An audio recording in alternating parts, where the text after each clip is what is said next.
Season की शुरुआत में लीड लू और यान की शादी से होती है। शादी में रिश्तेदार कोई पसूरी ना डाले तो शादी शादी नहीं लगती। यहाँ भी यान की सिस्टर ये शादी नहीं हो सकती कहते हुए एंट्री मारती है, लेकिन उसकी इसकी वजह ये नहीं थी कि उसे लू पसंद नहीं था। मसला ये था कि उसे लू बहुत ज्यादा पसंद था और इस वजह से वो चाहती थी कि लू उसकी बहन की बजाय उससे शादी करे। इसके साथ ही लू भी यान को बातें बनाने लगता है। तभी यान की आंख खुल जाती है और हम देखते हैं ये सब ख्वाब से ज्यादा कुछ नहीं। नेक्स्ट हम देखते हैं कि यान लू की सेक्रेटरी की जॉब करती है। ऑफिस में सब यान को लू की सीक्रेट लवर समझते हैं। उस पर घटिया इल्जाम भी लगाते हैं कि ये हर वक्त बॉस के गिर्द फिरती रहती है और ऑफिस के साथ साथ रात में भी उसे खुश रखती है। लू उसकी बनाई हुई फाइल को लेकर उसकी इंसल्ट करने लगता है। वो यान से कहता है तुम इतनी इंसल्ट कैसे बर्दाश्त करती हो, इतना अच्छा पढ़ी हुई हो फिर भी ऑफिस छोड़कर कहीं और जॉब क्यों नहीं करती।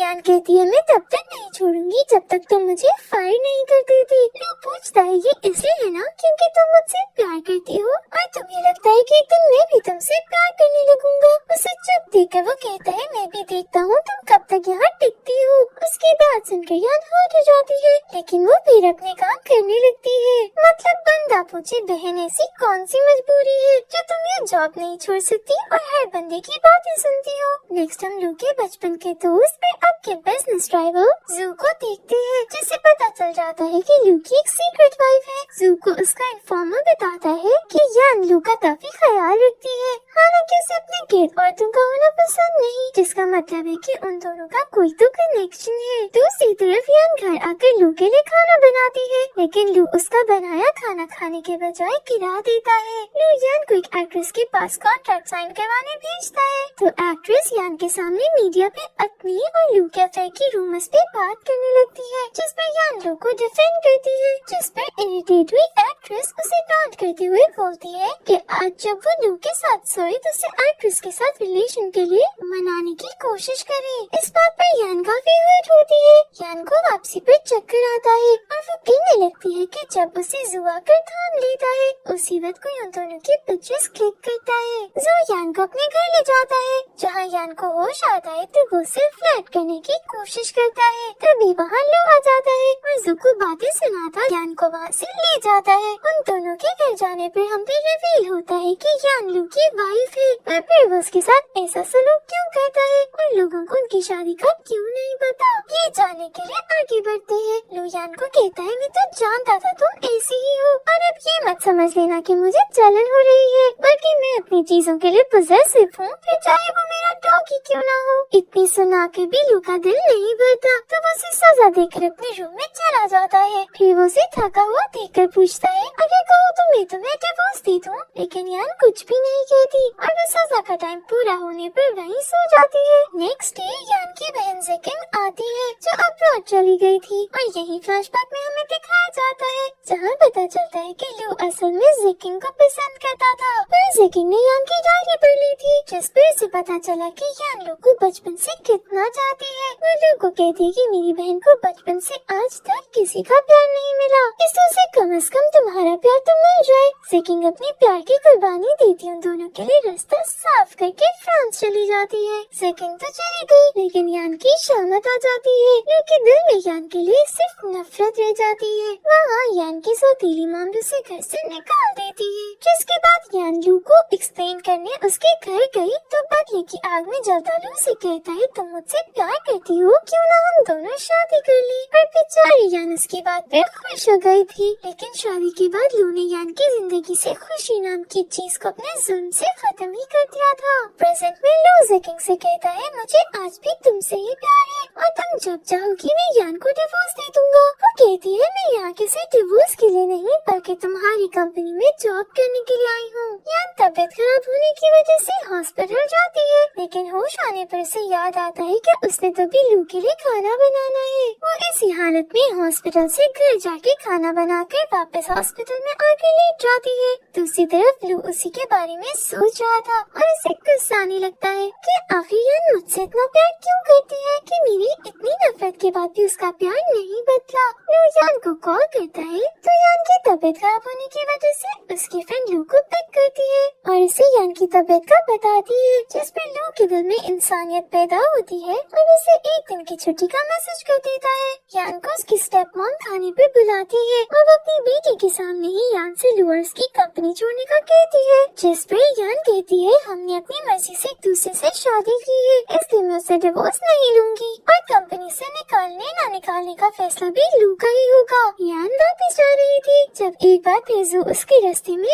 आ जाता है और कहता है मुझे कुछ जरूरी बात करनी है। यान भी उसकी बात सुनने के लिए साथ चली जाती है। जू से कहता है मैं तुम्हें पसंद करने लगा हूँ और ये मैं लू को नीचे दिखाने के लिए नहीं कर रहा बल्कि मुझे वाकई तुम पसंद हो। यान कहती है अगर ये सब तुम लू की दुश्मनी में कर रहे हो तो उसे मेरी कोई परवाह नहीं, इससे तुम्हें नाकामी ही होगी। उन दोनों की एक बार फिर कोई बच्चे क्लिक कर लेता है। यान वहाँ से चली जाती है तो जू कहता है तुम जानती नहीं तुम उसके लिए कितने इम्पोर्टेंट हो। आखिर दोस्ती तो दोस्त को सही से समझता है। यान घर आकर लू को जू के साथ किए गए डिनर के बारे में बताती है तो वो कहता है तुम जो चाहे करो मुझे कोई परवाह नहीं। लू से इतनी रात को घर की सफाई का कहता है तो यान वैसा ही करने लगती है, जिस पर लू को गुस्सा आ जाता है कि आखिर यान इतनी अच्छी क्यों बनती है। साथ ही साथ वो यान को बोलता है कि वो लू को कभी नहीं पा सकती क्योंकि सेकिंग वापस आ गई है। यान कहती है मैं तुम्हें नहीं छोड़ सकती तो लू गुस्से से वहाँ से चला जाता है। लू यान से प्यार करने लगा था और उसे यान की फिक्र भी होने लगी थी,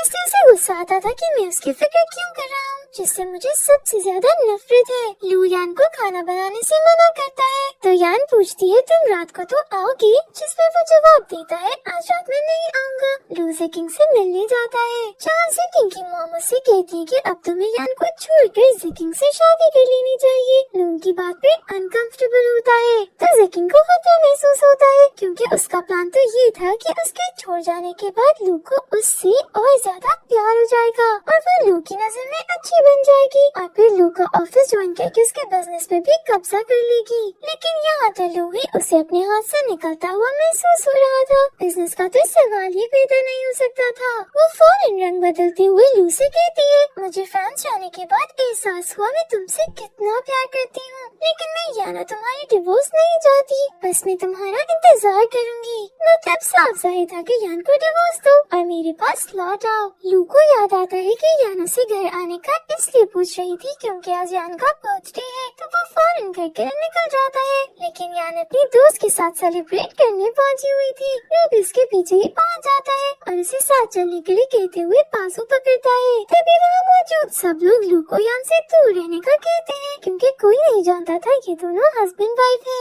यान की फ्रेंड सबको बताती है कि ये यान का हस्बैंड है तो लू यान से घर चलने का कहता है। ट्रंक यान कहती है मैं क्यों जाऊँ, वहाँ मेरा कोई नहीं है, मैं इसे घर नहीं जाऊंगी। ये देख कर लू उसे वहीं छोड़ देता है। नेक्स्ट डे यान ऑफिस आती है तो उसे पता चलता है ज़ेकिंग ऑफिस ज्वाइन कर चुकी है और यान की टेबल लू के रूम से बाहर शिफ्ट हो गई है। यान घर जाती है तो लू का लॉयर यान को लू की तरफ से घर देता है और यान काफी खुश हो जाती है। रात को लू नशे में घर आता है और यान को किस करने लगता है तो यान उसे चमाट मारती है। लू से कहता है क्या तुम ये नहीं चाहती थी? यान कहती है नहीं मैं ऐसा नहीं चाहती। लू से कहता है मैं ज़ेकिंग से शादी कर रहा हूँ तो तुम अब उस घर में शिफ्ट हो जाओ जो मैंने तुम्हें गिफ्ट किया था। ये सुन के यान घर के पेपर्स फाड़ देती है क्योंकि वो अभी भी लू को नहीं छोड़ना चाहती थी। यान लू के साथ एक बिजनेस ट्रिप पर जाती है जहाँ जू भी आया हुआ था और वो एक बार फिर लू के ही सामने यान को प्रपोज करता है तो लू को काफी बुरा लगता है, जिस पे लू नशे की हालत में यान के रूम में जाता है और यान की बात लेते हुए ही वॉशरूम में चला जाता है। यान उसे वहाँ से बाहर भेजती है तो लू उसके बाहर आने पे उसके करीब होने लगता है। यान उसे कहती है हमारा रिश्ता फेक है, इससे हमारे दरमियान कोई रिश्ता नहीं बन सकता। प्रोजेक्ट में हेल्प करने ज़ेकिंग भी वहाँ आ जाती है। अब लू जू की मदद के लिए यान को उसके पास भेज देता है, लेकिन यान के जू के साथ होने की वजह से लू उसे काफी मिस करने लगा था और ये देखकर ज़ेकिंग को आग लग रही थी। जू जो ऑलरेडी यान को काफी लाइक करता था, यान के इसके साथ काम करते हुए दोनों की काफी अच्छी दोस्ती हो जाती है। प्रोजेक्ट में यान और जू की जीत होती है और ज़ेकिंग उससे बुरी तरह चलने लगती है। अब जू यान से कहता है तुम मेरी कंपनी ज्वाइन कर लो क्योंकि हम बेस्ट टीम है, लेकिन यान को लू के अलावा किसी के साथ काम नहीं करना था, इससे वो उसे बाय कहकर चली जाती है। यान को ज़ेकिंग की मॉम बातें सुनाती है कि तुम्हारी वजह से लू प्रोजेक्ट हार गया, अब तुम्हें रिजाइन दे देना चाहिए। यान को भी लगता है उसकी गलती है तो वो रिजाइन दे देती है, लेकिन लू को बहुत बुरा लगता है और वो कहता है पहले तो तुम कहती थी जब तक मैं फाइन ना कर दूं तुम कंपनी नहीं छोड़ोगी, लेकिन अब तुम्हें जू की ऑफिस ज्यादा अच्छी लग रही होगी इससे खुद छोड़कर जा रही हो, तो ठीक है जाओ। लेकिन लू से मायूस होकर यान के पास जाती है और कहती है मैं लू के बच्चे की माँ बनने वाली हूँ, लेकिन मैं तुम्हारी वजह से मुझसे शादी नहीं कर रहा, तो क्या तुम उससे डिवोर्स ले सकती हो। और उसके बाद यान को हिट करती है, वो लू से डिवोर्स का कह देती है तो उसे फिर गुस्सा आता है कि कहाँ गया तुम्हारा प्यार। यान कहती है ये 1 साल मेरी जिंदगी का सबसे खूबसूरत वक्त था, लेकिन अब मैं मजीद अपनी बेइज्जती बर्दाश्त नहीं कर सकती। लू गुस्से से कहता है कि ठीक है मैं तुम्हें डिवोर्स देकर कलीज़ी किंग से शादी कर रहा हूँ।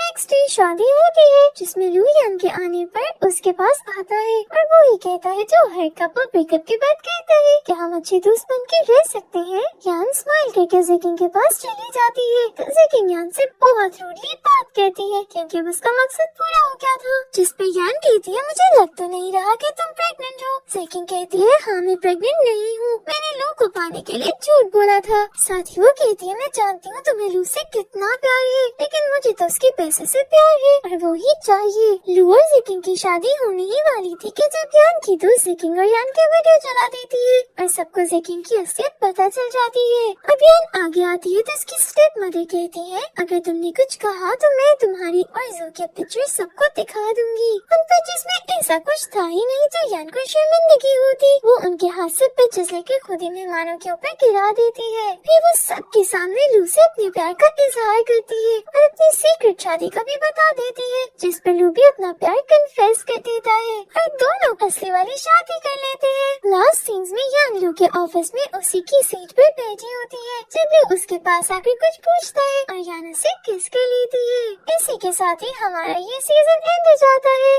Thank you for watching.